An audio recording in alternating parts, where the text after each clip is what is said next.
better about timing of our breaks. Sorry about that. You sit there for like a whole minute when I do this. Okay. I know, that's boring. We're going to continue our notes, gentlemen. Continue, Jackson, you're over here. Yeah, for the Yeah, we're gonna who's finish what's our in the notes. notes. So this will probably take a nice big chunk. outside. Our goal is to finish the notes, and then we're gonna have a few minutes in class to just kind of quick check off some of the grammar stuff that you had homework-wise and address any questions that you had on that. So, bulk of our time will be taking our time understanding and completing the notes. So diction, connotation, and denotation. So we've talked about some of this a little bit, but this is your like formal, get it in your notes, make sure you remember it time. So diction, the choice of one particular word as opposed to others. So your key word is choice that you're writing down. Before, I think we've just defined diction as word choice to make it short. Wait, there's not a period at the end of each of these sentences. Of the definitions, Yeah. they're not complete sentences typically. The choice, yeah. Denotation, the minimal is, that's your keyword, minimal, in quotes, the dictionary definition of a word. So no emotions associated with it, just straightforward, what does it mean? So when we did our warm-up and we're talking about all of these meaning saving money, that's the denotation, what it just literally means, no emotions associated with it. It's dictionary definition, the minimal definition. So a lot of times I think of denotation, the D in denotation is for the dictionary definition. Lots of D's helps that.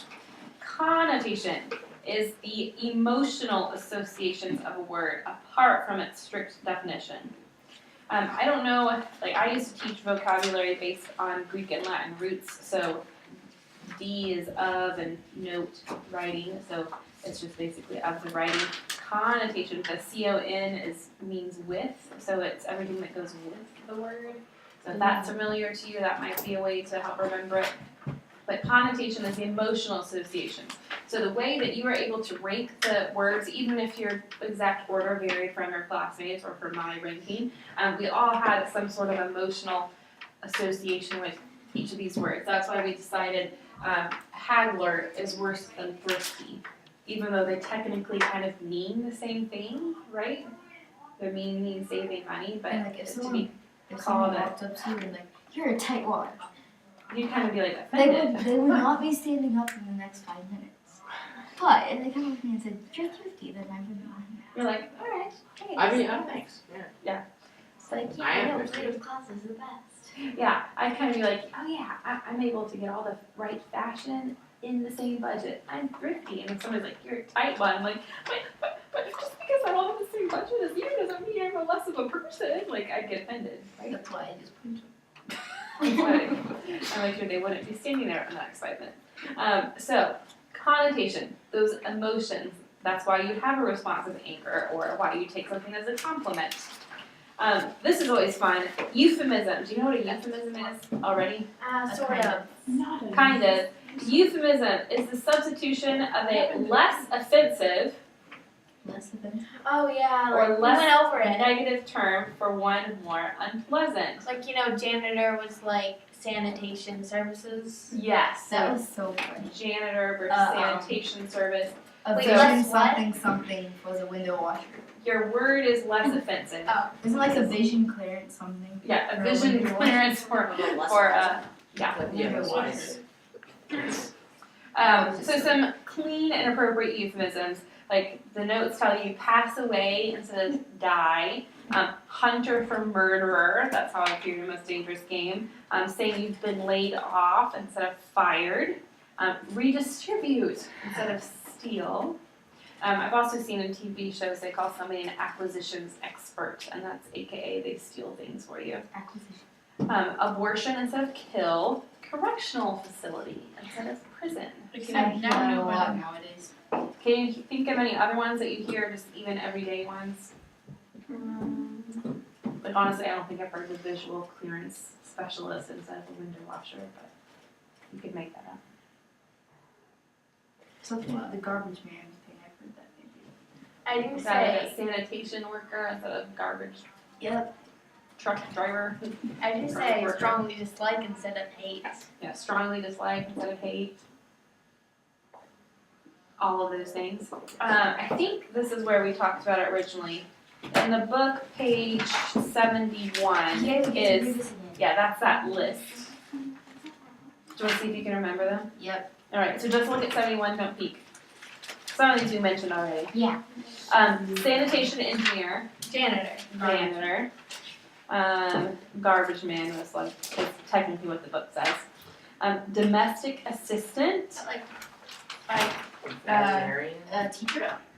No, it's like animal. think of domestic as usually referring to the An home. animal trainer. a wife? Oh, House housekeeper. Yeah, a house, they said a maid, so a housekeeper. A housekeeper is probably even more of a euphemism than just saying maid nowadays. Canine relocation Dog specialist, dog catcher, logistics manager. Like secretary? Oh, it's like an assistant. Or, That was. Oh, you said Delivery man. Oh, Really? Logistics is usually moving stuff. Interesting. Loss prevention officer. like a, Someone who works in the pound. Think of officer. like I want to say like Fireman. Yeah, so the book says a security guard, like a guard. Oh. So loss prevention guard officer. There you go. Here we go. Vision clearance engineer. window washer. Window washer. Guest relations officer. Is Host. A hostess. What about an information transporter? What would that be? A mailman. Yeah. Would be about right. Can you think of any others?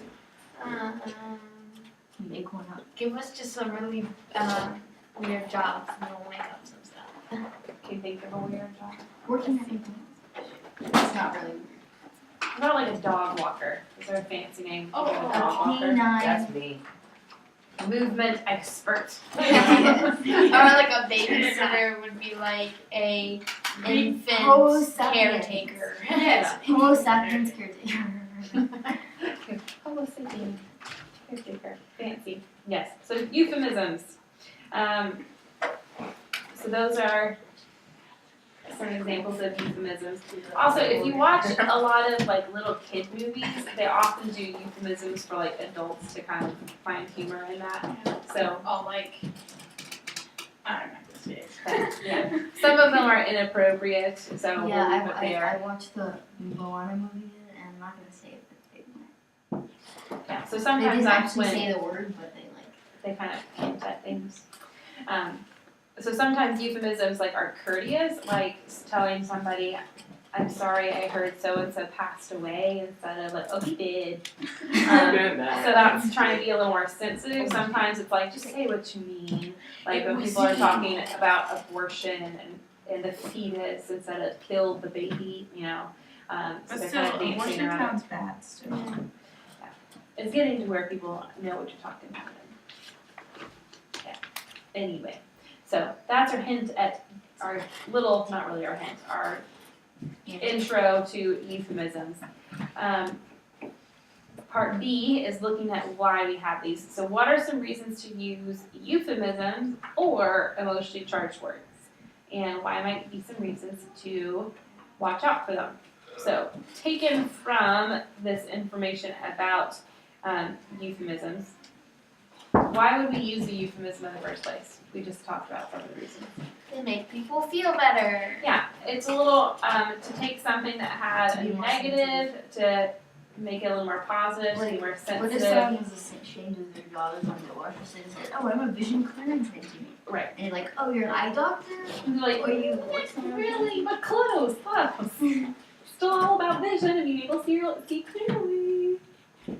A lens Like- engineer. Or like a stewardess would be like on an airplane would be like a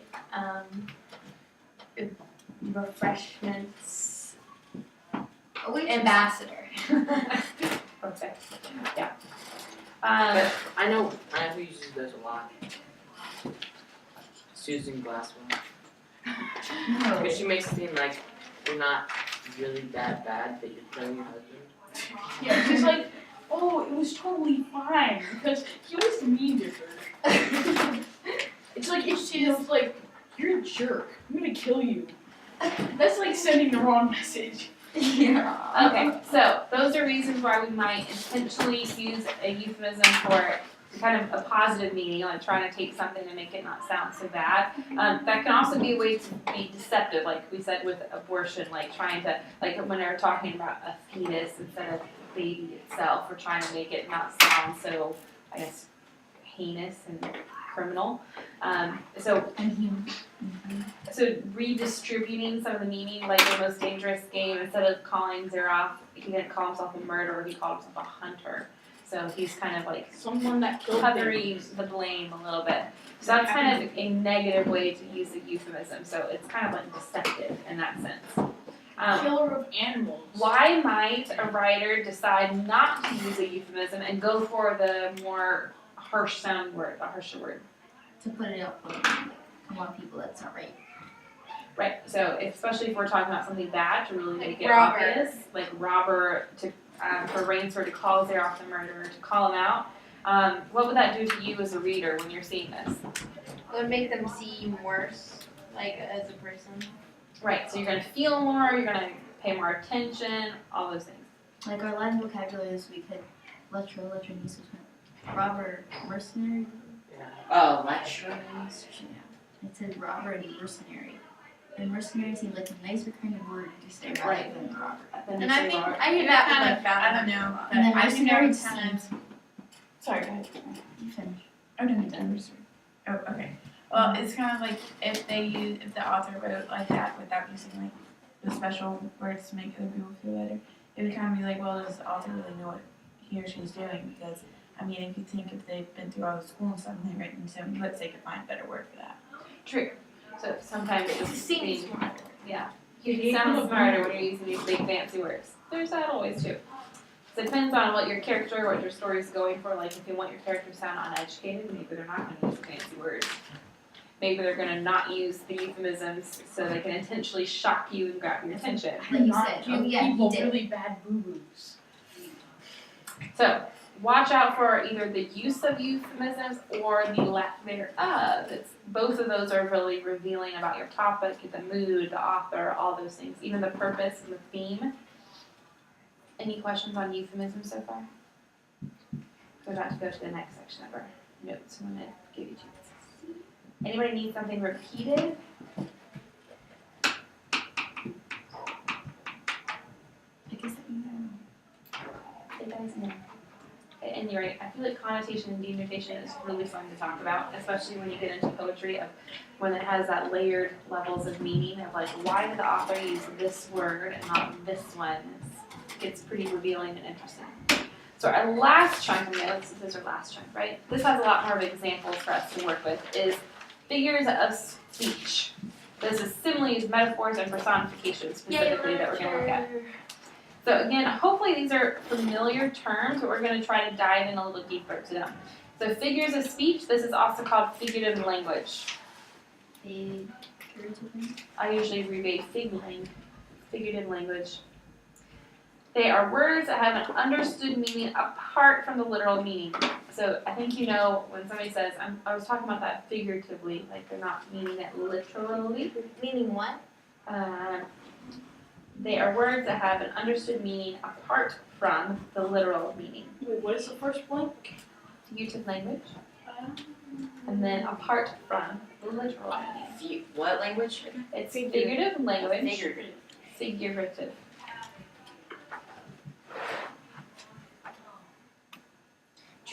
Figurative language is just another fancy way of saying figures of speech. So for example, I think I've used this one too. This is a good example for a metaphor. The trees dance in the wind. I think this was like a diagramming question or something. Probably. So you would not look for the trees performing a ballet or salsa routine. What would you picture if somebody said, "Hey, look, the trees are dancing in the wind"? It's like really busy outside. Yeah. And it's like The pushing leaves are things just to blowing in. Yeah, so it's windy, breezy outside. The trees were stooped over the wind. Right. So maybe the trees are leaning over Oh, breezy by the way of the snow. Apart. Yes. I was trying to teach my colleague this morning what he had a little book that said trees sway. And he goes, tree sway. And I said, do you know what sway means? It goes like this. And he's just staring at me like, you're weird, Mom. At least you know what I'm talking about. Yeah, I know someone who diagrammed the whole Bible. What? Tristan diagrammed the whole Bible. Yeah. Was that a fun summer project? No, I actually took it very quickly. Yeah, he did it in like 30 seconds. Yeah. Whole Bible or her Bible? Oh, you did Holy Bible. The whole Bible. The whole Bible. Okay. Huh. So funny. That, Wait, you the got me there for a second. I got him. I But got then he him. started You smiling. better I was like, no way. Yeah. I was like, It's like, that's a lot of work. What? Anyway, moving on from figures of speech. That was a nice play on words. That's what that was. A metaphor. Hopefully you're familiar with these. We've talked about these some before. Comparison between two unlike things. So it's an imaginative comparison. They do not use the words like or as. So your blank there was, I think, just comparison. So, our example.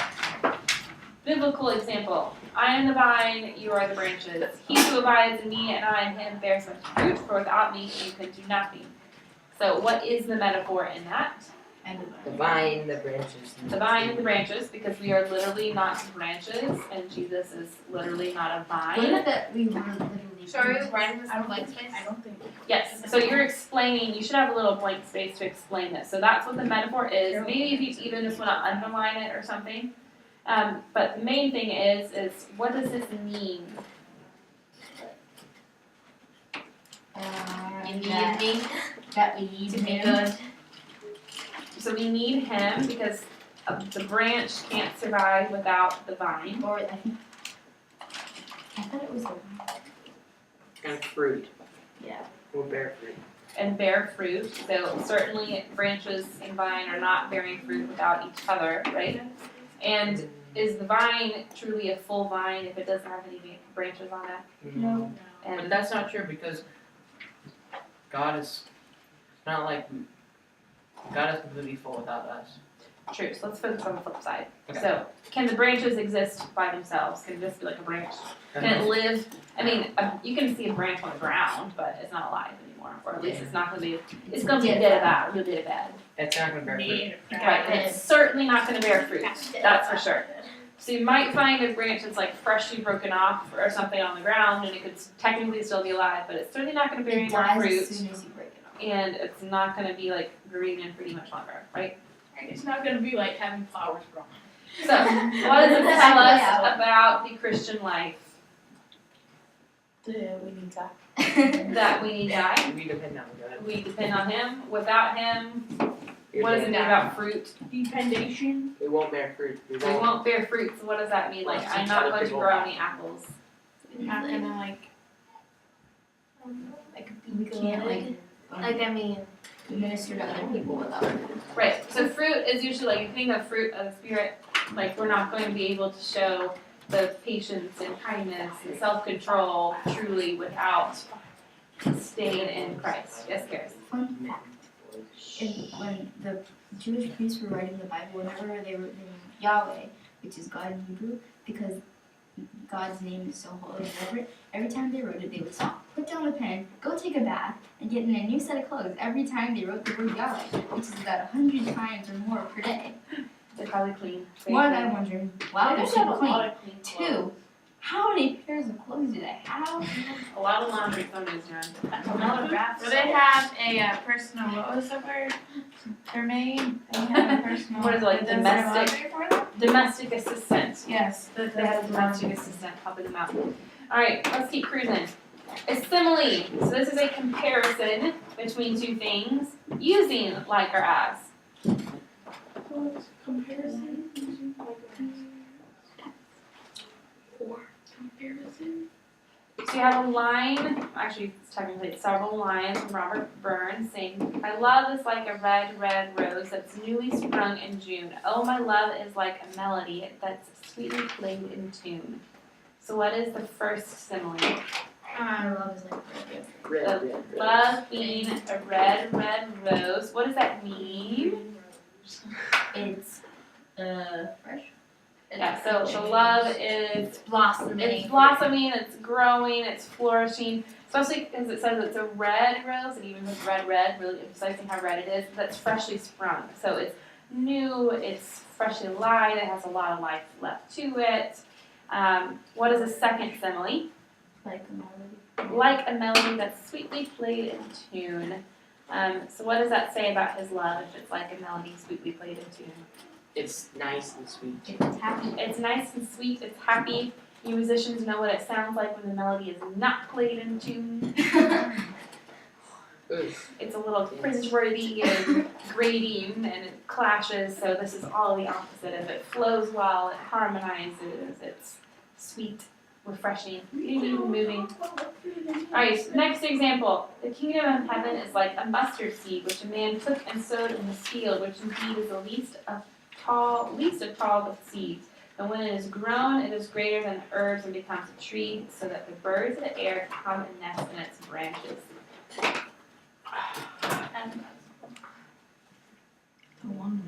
So start with it short. The kingdom of heaven is like a mustard seed. What is a mustard seed like? A tiny Is teeny tiny. But do you know, have you heard like teaching on this? The mustard seed is like, it's almost like a grain of salt, so tiny. Yeah, I And planted them. They're tiny. And then like, I think it, from what I understand, it grows like southern kudzu of it. It's just like crazy how fast it can spread and how thick it can And spread. it's huge too. So, and it says it has grown greater than the herbs and becomes a tree. So the birds of the air come and nest in its branches. So it goes from this teeny tiny like grain of salt sort of seed down to it's big enough that it's bigger than herbs, bigger than trees, and birds are willing to nest in it.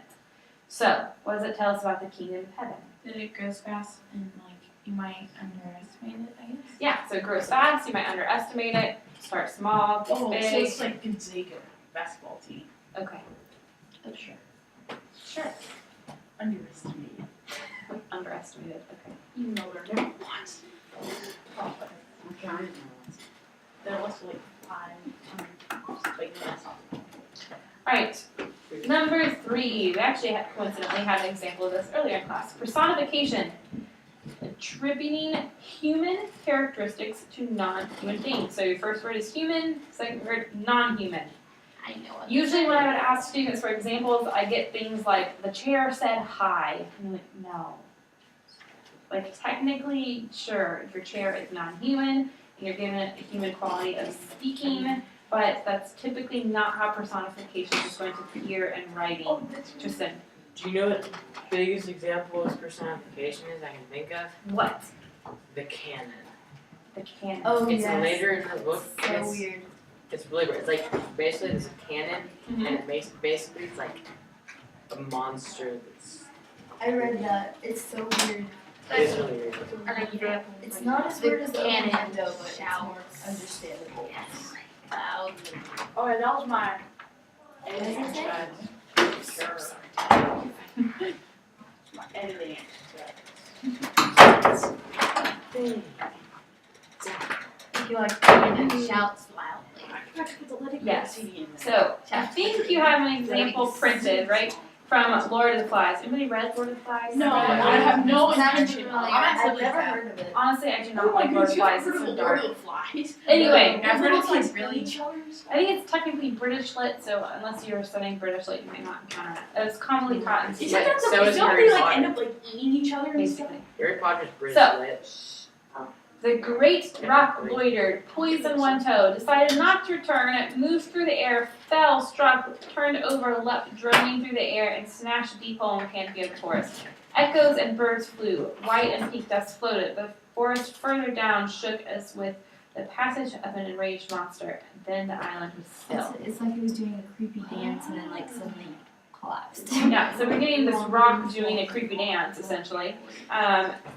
Also, so if you know the story, it's giving the rock character, and it's also foreshadowing some of the problems that are come up later in the book. But You read it? yes, What's it not about? recently. Essentially, like boys are like school boys, like your age and down younger, are plane crash on shipwreck plane crash onto an island, and then basically the book is talking about the darkness of humanity because it's without any good leadership, what happens to the boys.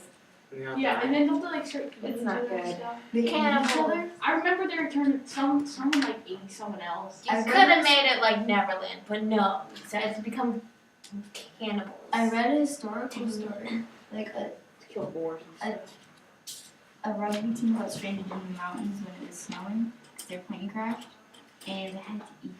This is too much information. Sorry, but they had to eat the bodies of their other teammates who had already died. Yeah.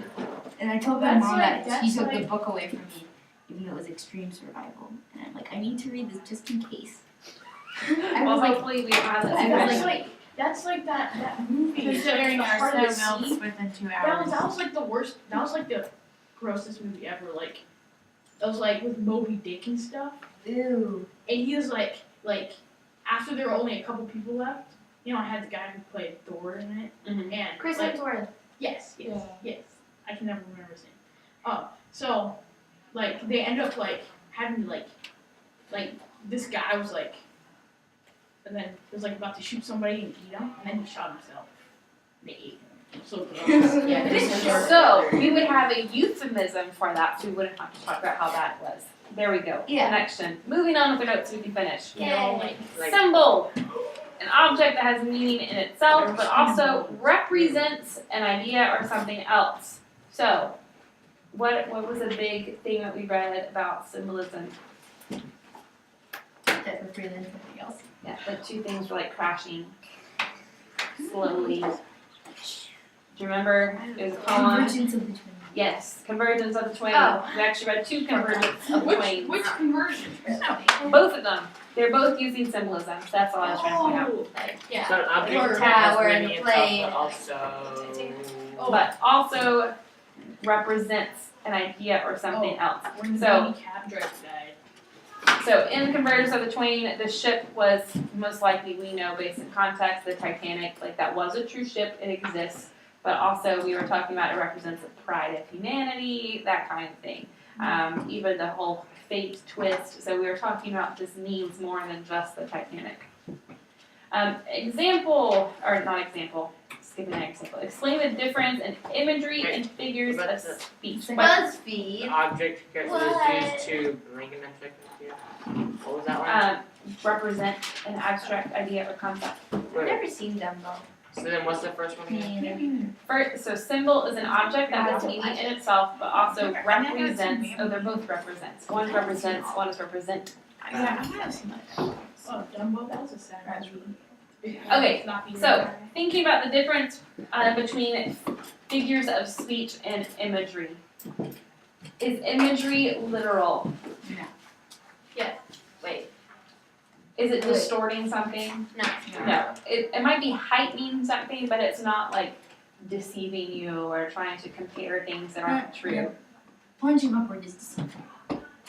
Because then supposed to be plunging down and upward. Well, it's trying to show with the word plunging is evoking the Well, feelings. look, if you're writing a newspaper report and you're like describing after the like 2 towers or something like that, and you say that there are like dead bodies everywhere, and you may not convey it exactly right to invoke an emotion. Mm-hmm. And stuff. You make it seem a lot worse than it really was. True. If So they there, were horribly deformed. yeah, so there are ways where you can kind of, with connotation, you can use your imagery in a way that connotes different emotions and things. Also, that goes into like talking about the president versus dictator. Like both are rulers of a country. When you accuse somebody of being a dictator, it's obviously a different headline intention than the other one. So, example, imagery, the leaves glisten of bright green in the sun. Figurative version, the leaves glistened like diamonds. Both are talking about leaves being shiny, right? But one is a little more straightforward, and one, obviously, they're not quite that shiny as diamonds, but you get the idea. But if they were diamonds, we'd be rich. Yes. And part C is looking at some examples. We're going to hold off on that, so I have just some time to check off some work. So, you did part 1, lesson in justice. Henry did, for sure. and you did diagramming. Oh, I forgot my diagram at home. I knew I forgot something. If you forgot one or both of these, just add it to your homework so you remember next week, because I for sure will not remember who exactly turned in what and call you out on it. First off, did you have any quick questions on lesson and justice before I take it from you? I got all of them right. Yeah, so I'm really excited about that. How do Well, you, why Why didn't didn't we we single finish the Yeah, first grade yeah. painter? What? Why didn't we finish the first grade painter? I don't remember.